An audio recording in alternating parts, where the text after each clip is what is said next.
A'udzu billahi minasyaitonir rajim. Bismillahirrahmanirrahim. Alhamdulillah wa afdhalus salati wa atammut taslim ala Rasulillah wa ala alihi wa ashabihi wa man tabi'ahum bi ihsanin ila yaumiddin. Rabbi shrah li sadri wa yassir li amri wahlul 'uqdatan min lisani yafqahu qawli. Allahumma hdi qalbi wa saddid lisani bihaqqi sayyidina Muhammadin sallallahu alaihi wasallam. Syukur kepada Allah Subhanahu wa taala. Raditu billahi rabba, aku redha Allah Tuhan aku. Allah sebagai Tuhanku. Wa bil islami dina, aku redha Islam cara hidupku. Wa bi Muhammadin nabiyyan wa rasulah, dan aku redha bahawa Muhammad sallallahu alaihi wasallam seorang nabi dan rasul. Kita menggunakan kitab 206 permasalahan puasa karangan Ustaz Muhadir Haji Jul.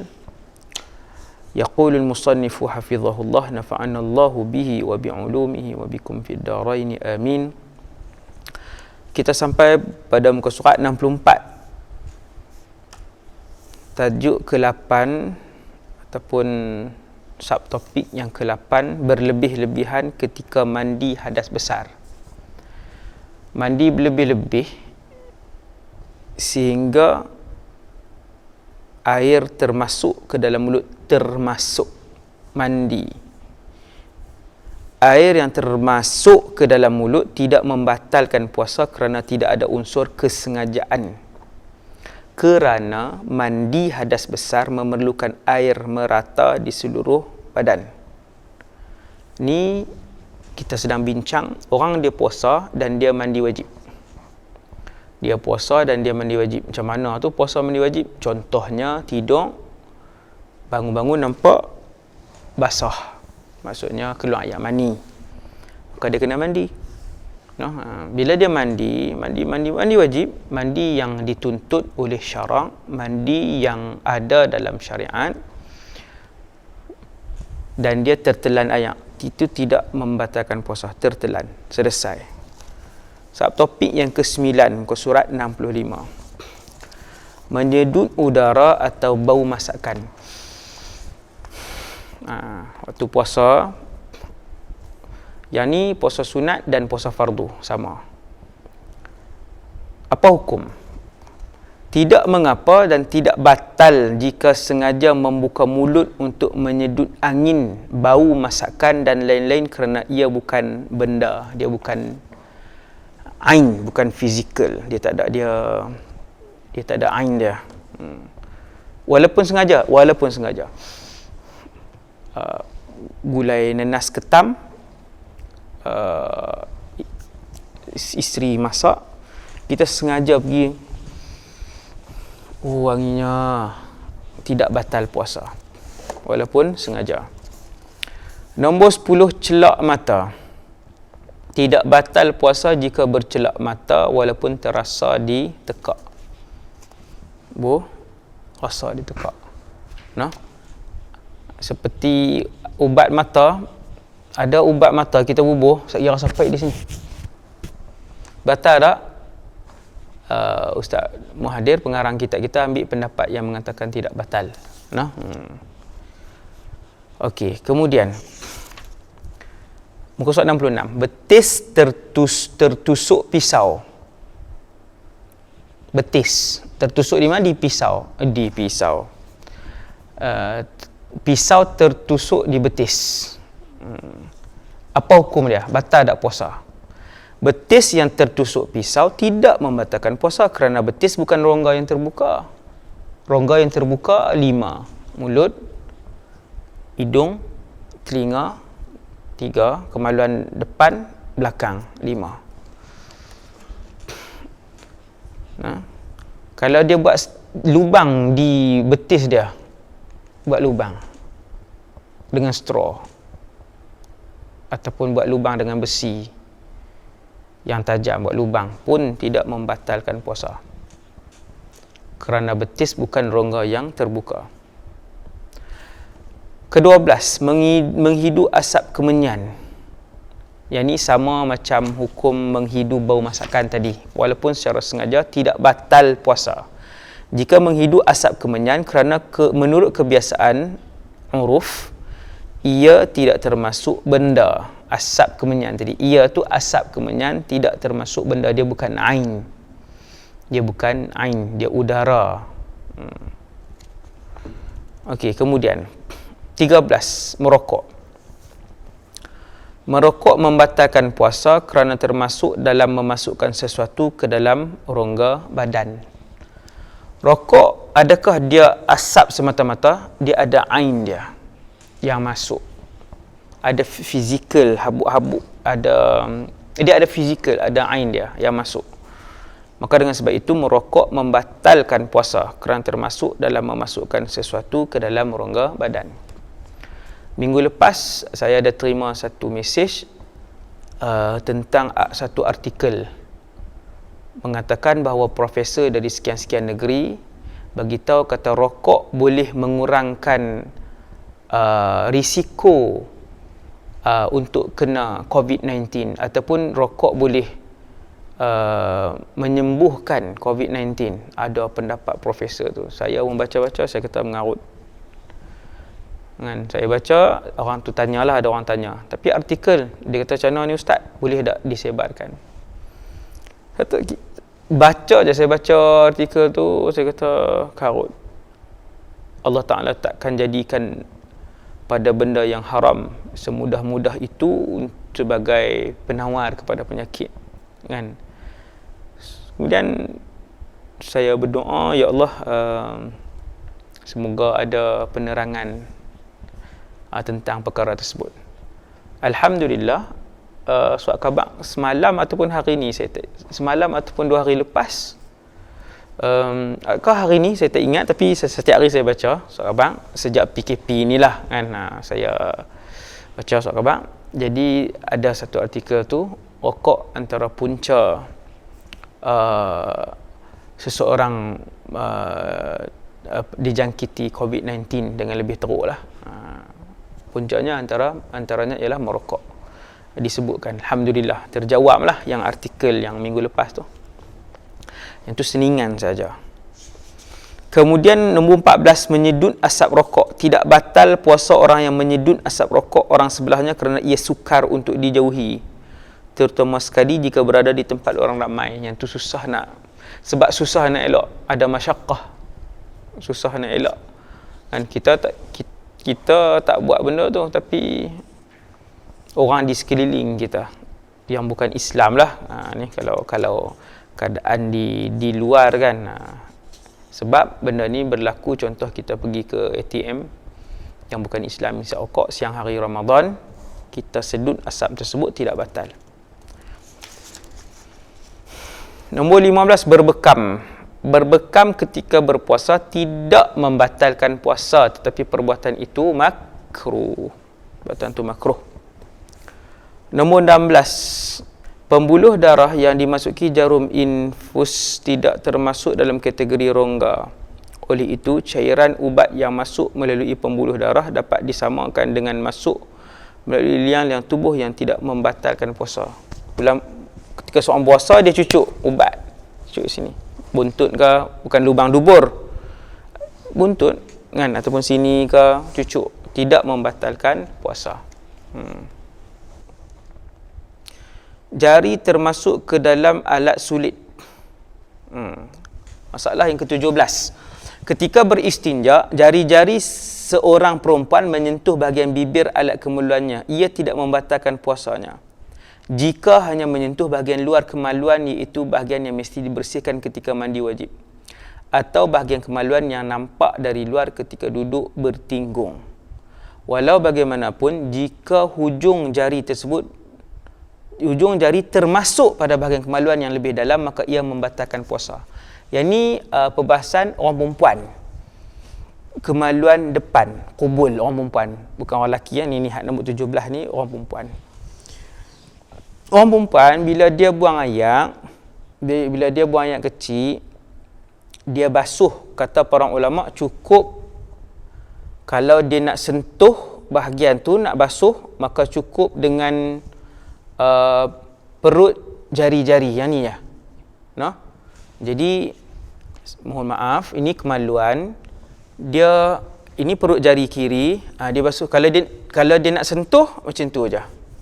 Kan? Macam tu, tonyohlah macam kuat macam mana pun tidak membatalkan puasa. Ini kemaluan contoh. Tapi kalau dia bengkokkan jari macam tu, dia masuk satu ruas ni aja. Ni orang panggil ruas ni. Ni sampai ke sini ruas, yang satu ruas. Ni kemaluan, dia masuk satu ruas ni ya. Batal puasa. Walaupun untuk cuci.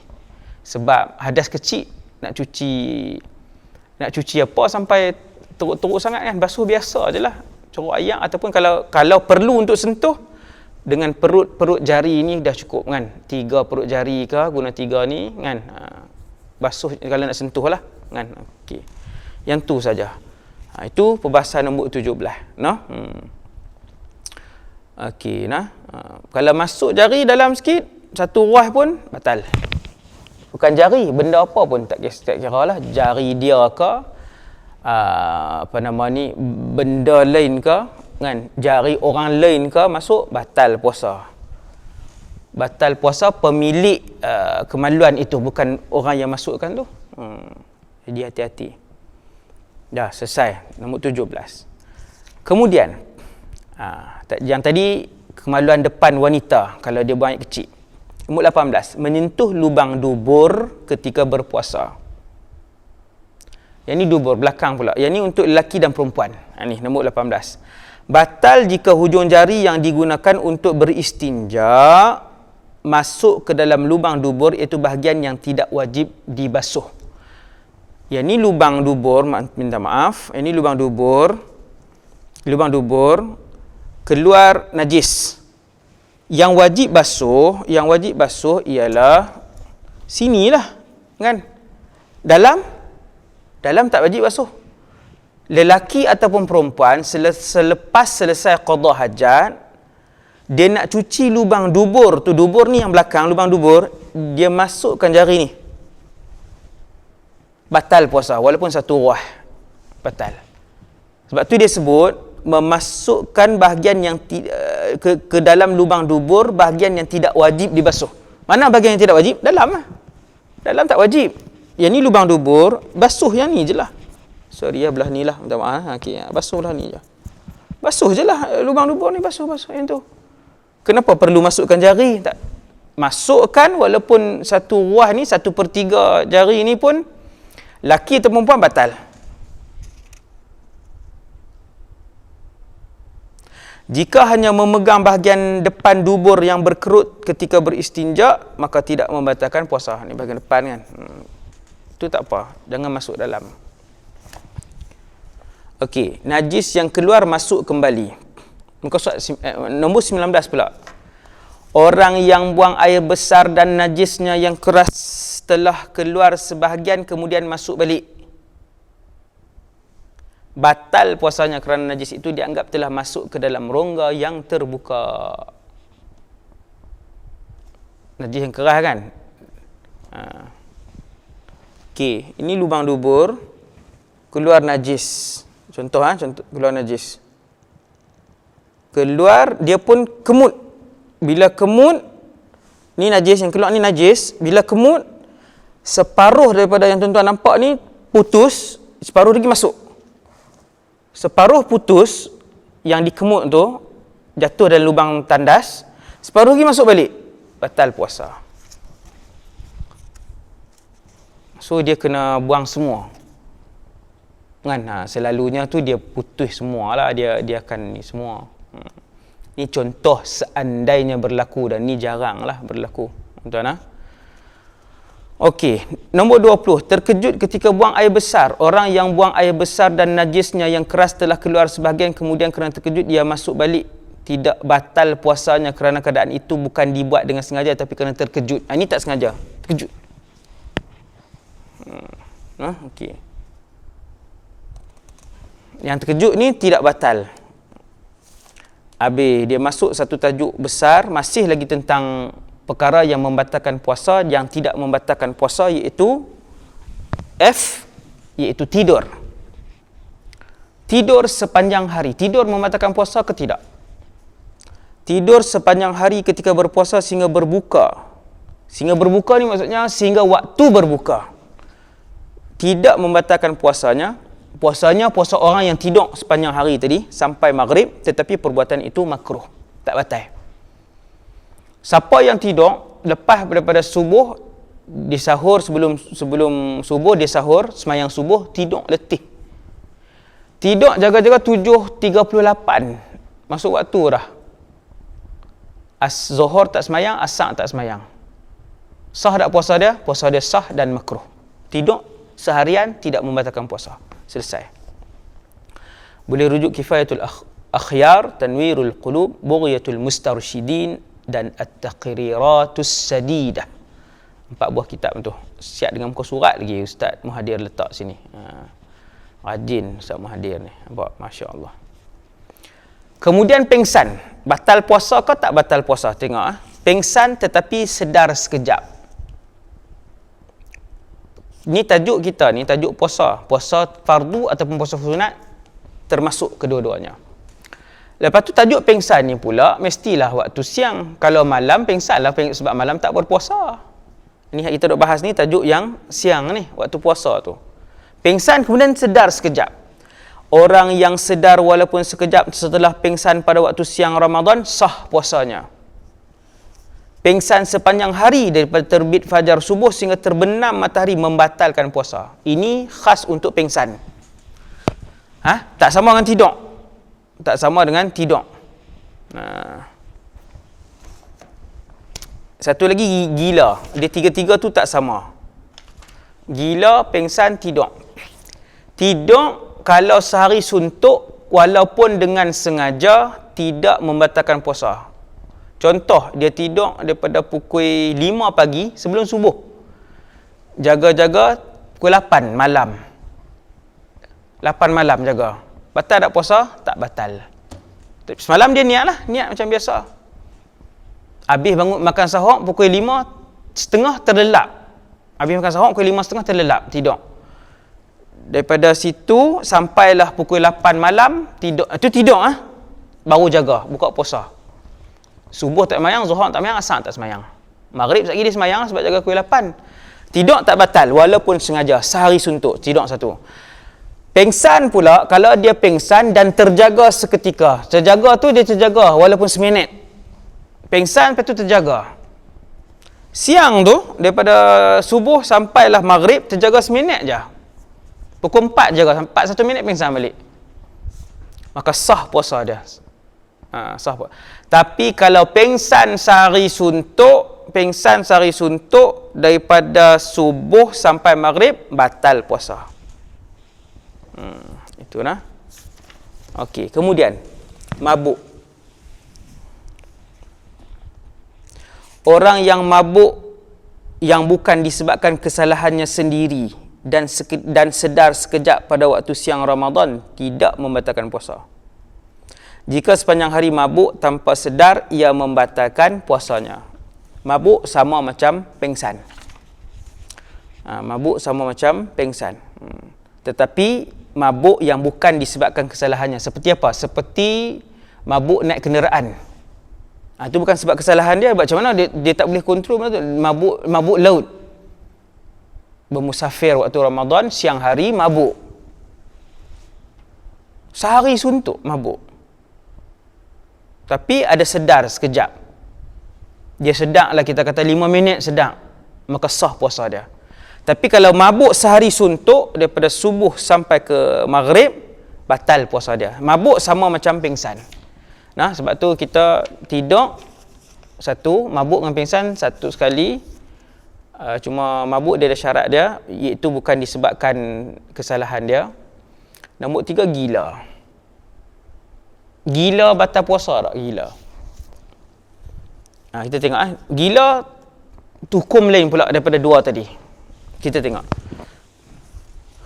Gila membatalkan puasa. Tajuk tu dah bagi jawapan dah. Gila membatalkan puasa. Gila yang macam mana ni? Gila walaupun sekejap membatalkan puasa, itu dia. Ada ke orang gila sekejap? Ada. No, ada orang dia makan ubat. Kalau tak makan ubat, dia gila.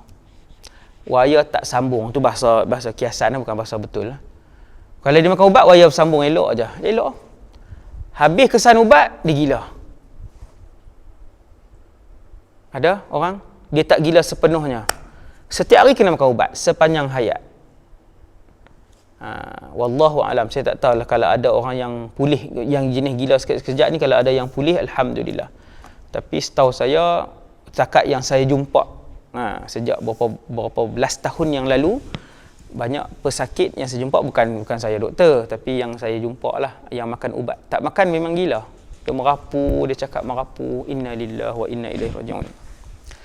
Yang jenis gila ni, kalau dia gila sekejap tu berapa ustaz? Seminit gila, hilang akal, gila seminit, batal puasa dia. Okay, nah? Contoh, dia puasa elok, malam tu niat bangun sahur, sembahyang subuh, pukul 12 tengah hari, gila. Sat ya, 15 minit lah gila, merapu, duduk tengah jalan, menyanyi apa semua, batal puasa dia. Selepas dia sedang, dia wajib imsak, menahan diri daripada makan dan minum sama macam orang lain, dan dia wajib qada. Ia membatalkan puasa walaupun keras, termasuk juga dalam kategori gila ialah kerasukan jin. Nah, siapa yang kena rasuk termasuk dalam kategori gila. Ia membatalkan puasa walaupun kerasukan itu sekejap. Okey. Sebab apa gila membatalkan puasa? Sebab dia tak cukup syarat. Dia tak cukup syarat. Okey. Jadi dia tidak ada ahliyatul ibadah. Kelayakan untuk melakukan ibadat. Kerana dia tidak berakal. Syarat sah puasa ialah berakal. Okay. Kemudian gila kerana ubat. Orang yang gila kerana ubat yang diambil membatalkan puasa kerana ia ada unsur kesengajaan. Makan ubat gila, batal puasa. Orang gila tidak boleh berpuasa. Orang gila tidak boleh berpuasa berdasarkan ijma'. Orang yang ini yang gila sepenuh masa. Hak tadi part time. Hak ni sepenuh masa. Yang sepenuh masa ni tidak wajib puasa. Fidyah pun tak payah bayar. Memang dia tak wajib pun. Bercium dan berpeluk ketika berpuasa. Makruh suami dan isteri bercium dan berpeluk ketika berpuasa. Tapi kalau cium sampai tahap bertukar lidah, minta maaf, bertukar air liur, yang tu batal puasa. Cium yang ringan-ringan ni, yang tu tidak membatalkan puasa. Tapi makruh. Dan berpeluk. Kemudian hingus. Batal puasa jika menyedut hingus yang berada di hujung hidung. Hingus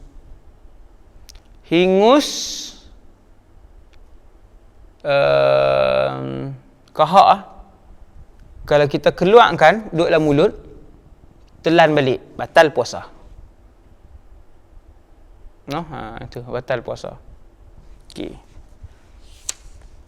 Air ludah, menelan air ludah tidak membatalkan puasa. Menelan air ludah banyak atau sedikit tidak membatalkan puasa mengikut ijma' asalkan tidak bercampur dengan makanan atau benda lain.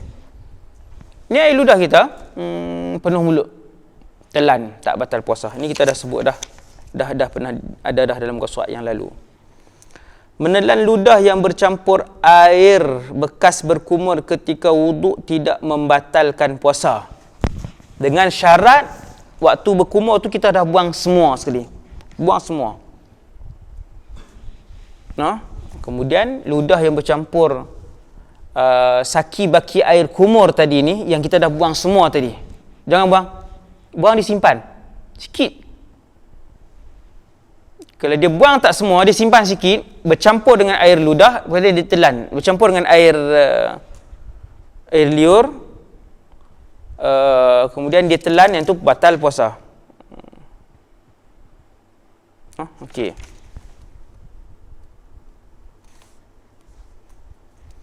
Menelan ludah di bibir, air liur yang ada di bibir. Batal puasa jika menelan ludah yang ada di bibir kerana bibir bahagian luar mulut. Air liur kita yang duduk dalam ni, kita himpun penuh mulut, kita telan, tak batal. Air liur kita, kalau kita buah atas lidah, kita keluar macam ni. Keluar lebih bibir kan, tapi masih atas lidah. Telan. Tak batal. 2. Nombor 3, air liur kita jatuh macam tu. Kita hisap, masuk, batal. 3. 4. Air liur yang terkumpul di atas bibir, kita buat macam ni. Telan, batal. Itu 4 keadaan air liur kita. Yang tak batal, air liur yang masih di dalam mulut. Yang masih di dalam mulut.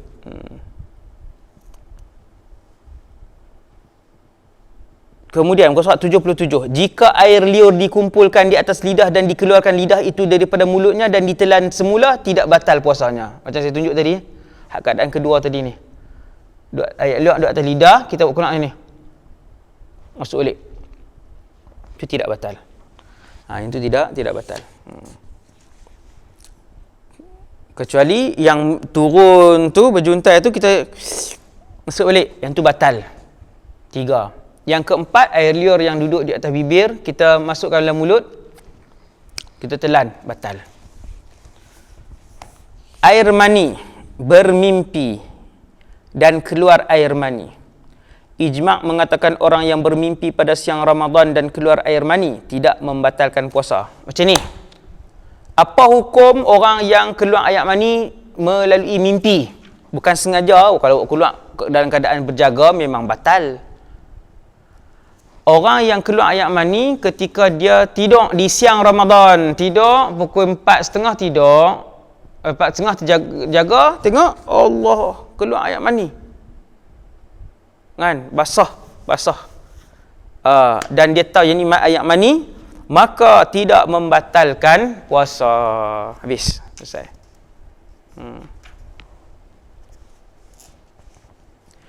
Kalau budak yang baligh, contohnya siang hari Ramadan, baligh siang hari Ramadan, umur 13 tahun, bangkit pukul 5, tengok ayat penuh, dia pun tengok, duk belajar macam yang ni, macam ayat mani. Pergi tanya ayah dia, kan, ayah dia tahu lah, ayat mani ni tak buah hancing kan, memang ayat mani macam mana, pukul 5 dah kan. Budak tu, contohlah kita kata dia tak puasa hari tu, memang dia tak puasa sebab belum baligh.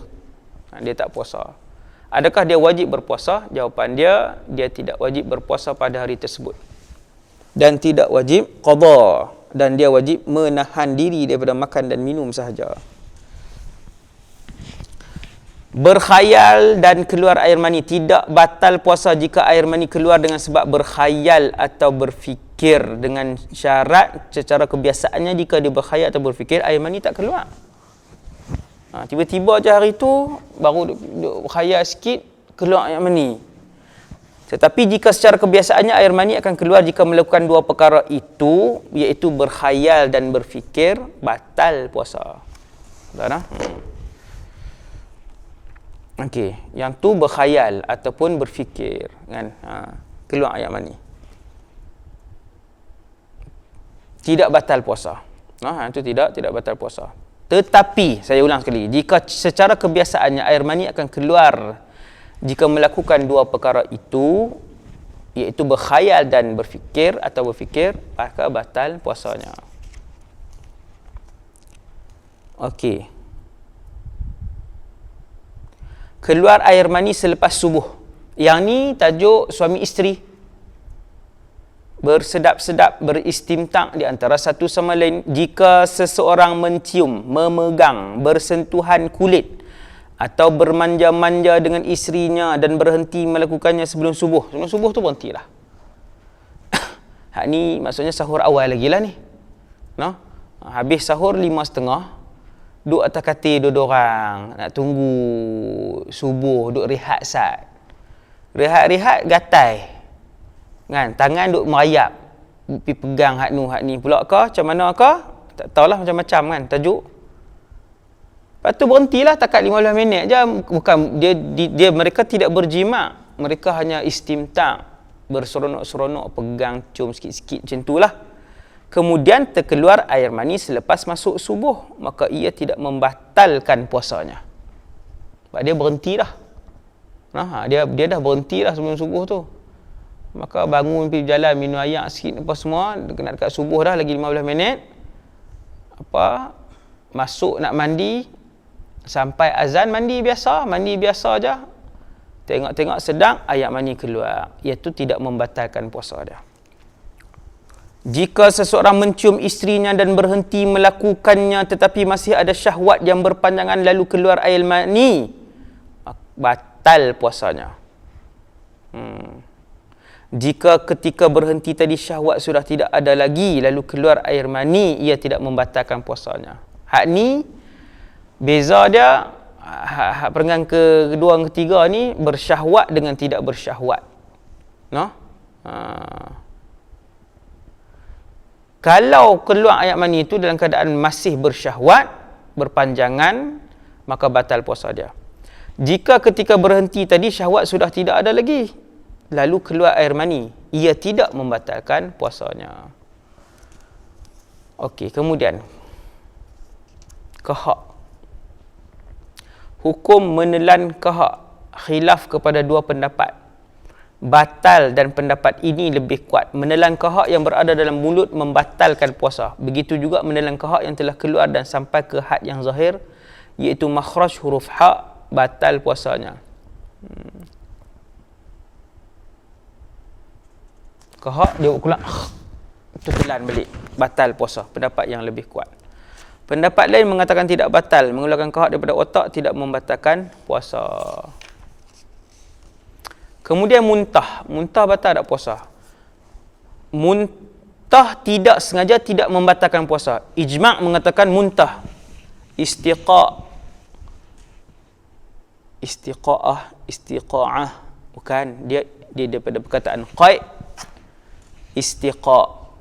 Mengeluarkan muntah. Ataupun muntah. Ijma' mengatakan muntah dengan tidak sengaja tidak membatalkan puasa. Okey. Selesai.